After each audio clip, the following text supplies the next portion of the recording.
Welcome to the garage, ladies and gentlemen. The Court of Public Opinion is in session for this Tuesday posting on Facebook and the podcasts that Andy Martin will put out later. Thank you for being with us. $27.6 billion.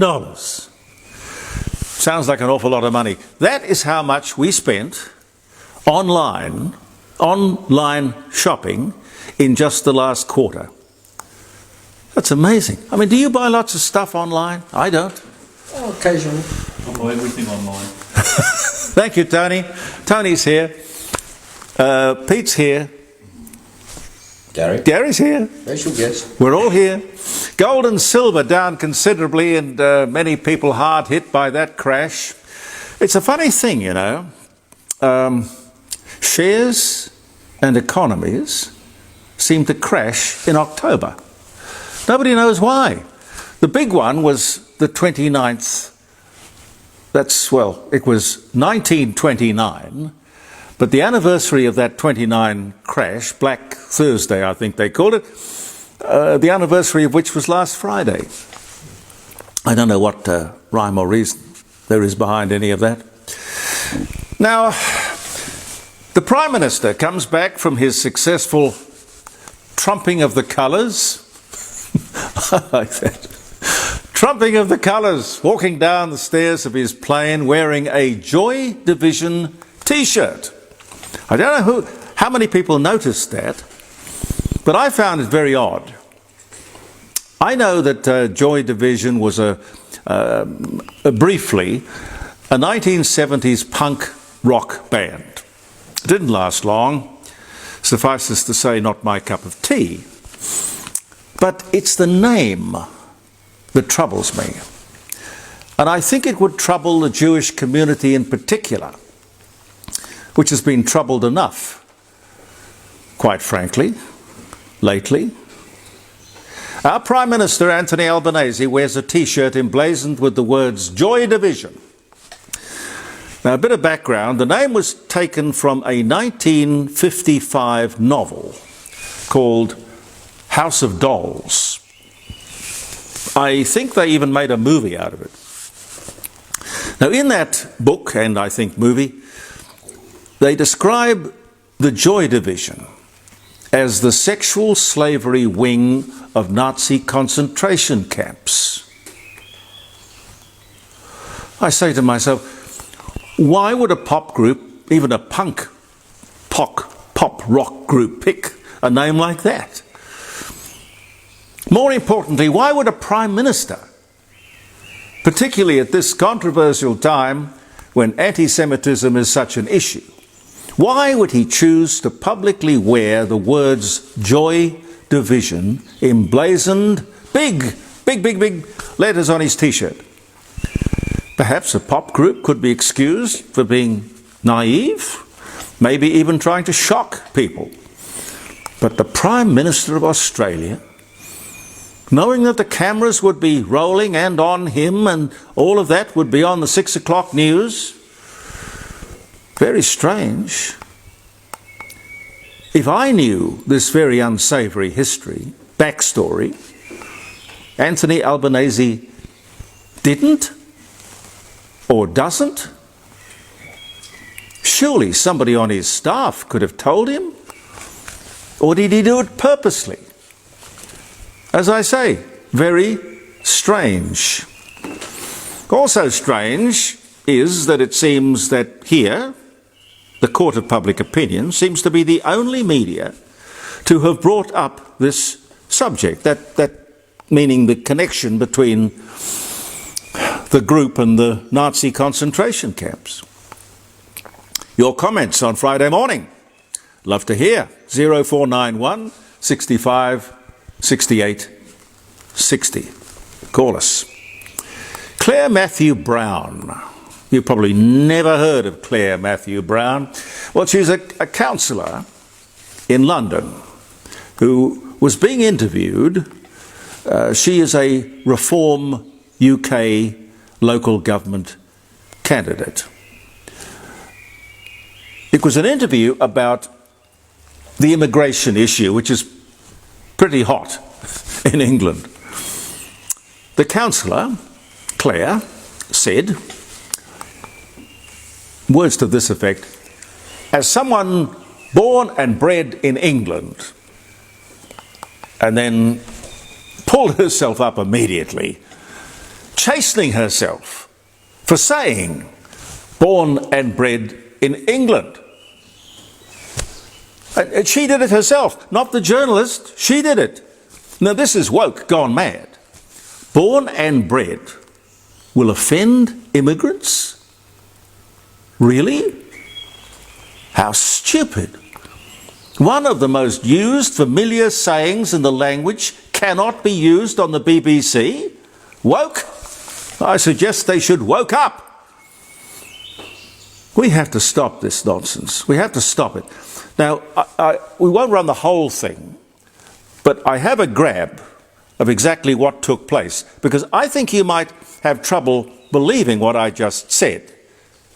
Take a look. I want answers about the local white boy who's done this that you are unaware of. Because it's not known. If I don't know about it, how am I supposed to have an opinion on it or be able to ask questions? I don't have an answer to that. I'm trying my hardest to bring community cohesion. I've been overwhelmed with the contacts I've had from people within Falkirk. And, you know, there is a true unrest, and it's scary. It's scary as a local resident, somebody who's born and bred here. I shouldn't have said that. Well, do you see why this is? People sometimes think that reform are very much against having people that just here. came out. It just came out. That's unfortunate for you, I guess. But ultimately, do you see why people who aren't from here, who have maybe made their home here, are annoyed when they hear an elected official say that people are born and bred here? What do you make of that?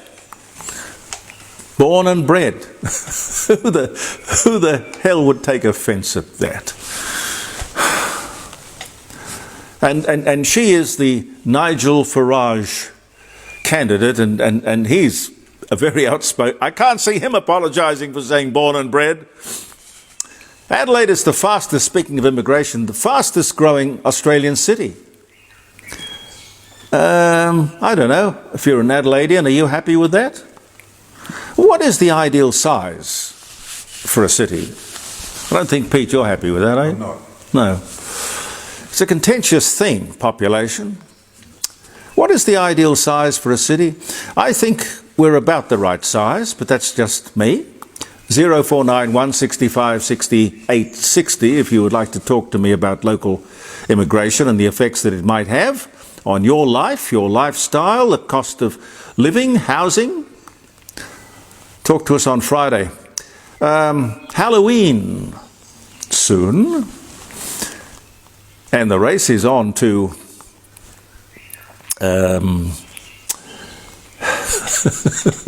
decorate, if that's the word, decorate houses accordingly.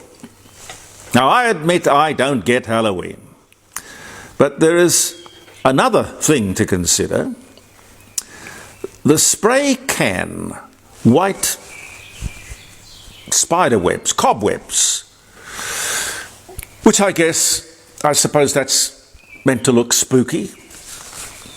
They are a terrible hazard and problem for the birds. They don't know that this sticky stuff, once they get it on themselves, they can't get it off.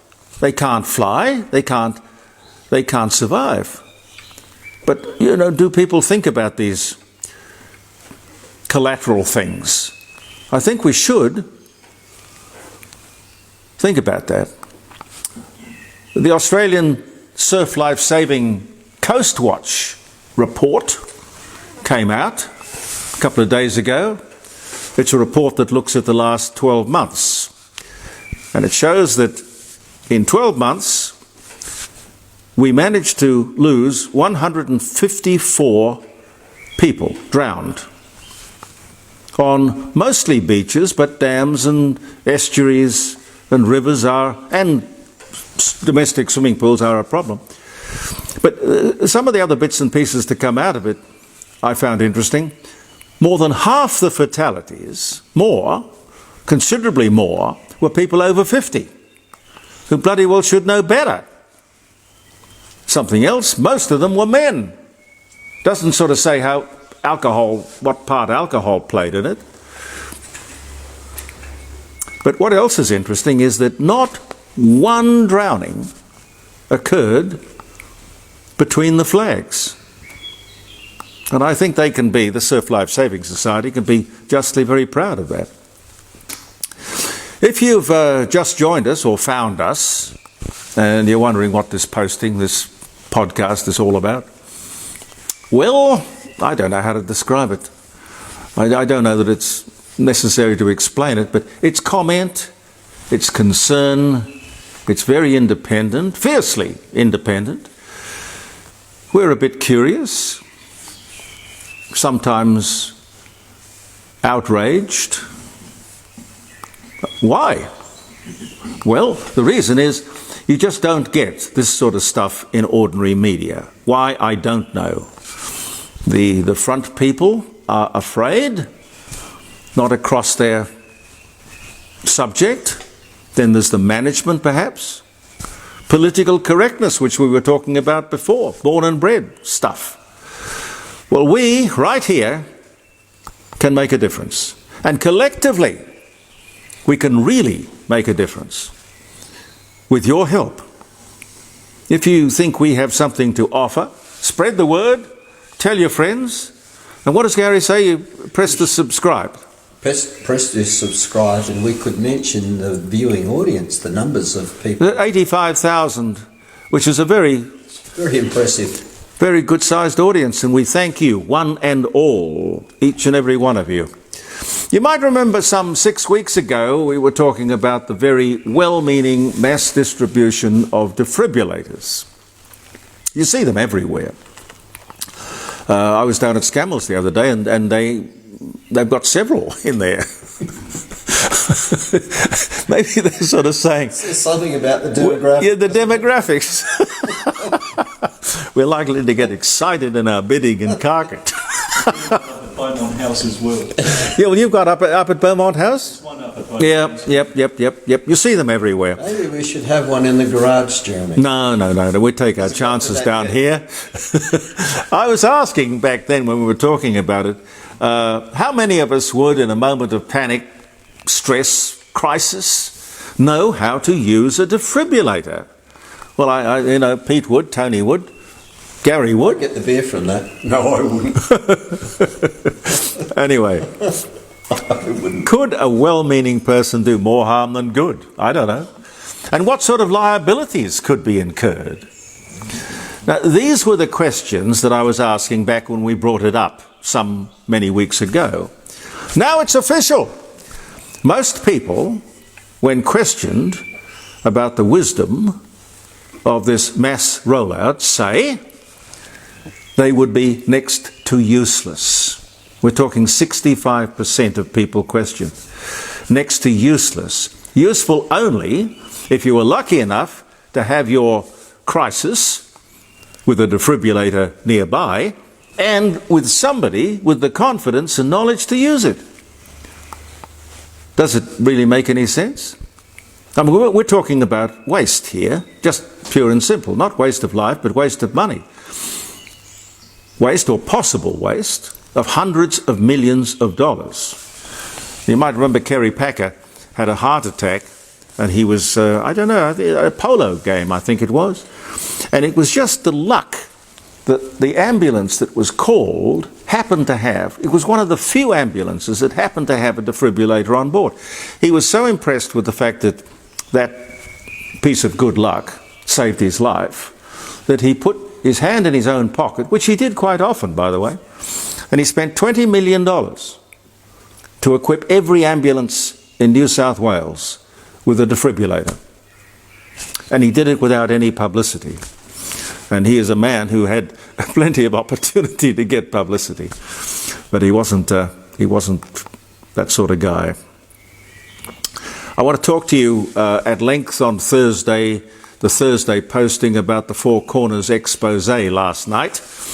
This is the expose of the paedophile network that is preying on children and babies in childcare centres. This evil has got to be dealt with and dealt with quickly. No more inquiries. What we saw on that show last night reveals just the tip of this horrible iceberg. We've got to fix that and fix it now. And we'll talk at length on Thursday. We're here with the best wishes of the Rising Sun, who just this last weekend, the Rising Sun, 60 Bridge Street at Kensington, celebrated their... It wasn't exactly on the same day. It's a bit hard to find the exact day the Rising Sun, back in 1845, commenced its trade as a pub, as an inn. But close enough, within a few days, they reckon. Last weekend, Sunday it was, 180 years of great service to the people of Kensington and beyond. 60 Bridge Street at Kensington. Happy birthday, Rising Sun. And of course, Jim Elder's Fine Art Gallery in Melbourne Street, North Adelaide, where if you are looking to sell a painting, you couldn't get a better time. This is the big climactic auction for the end of the year. He has 4 in a year, and he's looking for paintings to put in the last big show, which will be probably about maybe 5 weeks away now. Jim Elder Fine Art, Melbourne Street, North Adelaide. Have a talk to Jim or Helen if you're looking to get a free appraisal of that painting. Happy birthday if you're having a birthday. Let me wish you well. It's the 28th. God, it's the end, nearly the end of the month. Where's the year gone? Beijing is declared the capital of the Ming Dynasty, 1420. It wasn't called Beijing then, was it? It was called... Peking, yeah. There was a great thing that Robbie G did, a record called 45 Days at Peking, or 55... Was it 55 days? 55 Days at Peking, and I think it was a movie as well. Charlton Heston, I think, from memory. What else can I tell you about the day? It's a great day for learning. The first university in the New World was established on this day in 1583 in Hispaniola, Spain? I don't know where that is these days. And also the same day, which is interesting, in 1639, Harvard University, Cambridge, founded by vote of the Massachusetts General Court, 1636. There's a lot of learning in there. The first Protestant church assembly for American Indians was established in Massachusetts in 1646. I wonder what they made of that. Probably not a lot. Oh, dear. Oh, this is interesting. The Duke of York and Albany's Maritime Regiment of Foot, later to be known as the Royal Marines, was established on this very day in 1664. Maybe we can find something a little more recent. Oh, the Statue of Liberty is dedicated by US President Grover Cleveland. A gift from the people of France to the freedom of New York City, 1886. Just a couple more. Jonas Salk, 1914 to 1995, discovers and develops the first successful interactive polio vaccine, which put an end to incredible suffering. There would be many people here, like me and others in this room, who would remember the terrible scourge that was polio. And that made a huge difference to life in Australia and the world. Bernie Eccleston, 1930 to 2021, business magnate and Formula One supremo, born on this day. Curtis Lee, 1941. Who remembers Curtis Lee? Curtis Lee. He died 2015, but born 1941. He had pretty little angel eyes. Yeah? Pretty little angel eyes. Pretty little angel eyes. What else? Anyway, he was born in Yuma, Arizona. Dennis Lilly's having a birthday. John Hewson's having a birthday. John Hewson, Australian politician, almost Prime Minister, 1946. Bill Gates, 66 years of age, co-founder of Microsoft, having a birthday. And Julia Roberts, 54, became a Hollywood star after headlining the romantic comedy Pretty Woman, which grossed $464 million worldwide. It was a good movie. A good movie. Ladies and gentlemen, thank you very much for being with us, and I look forward to having your company on Thursday morning at 9 o'clock when again we post the Court of Public Opinion. Believe in yourself. Thank you for viewing, and goodbye for now.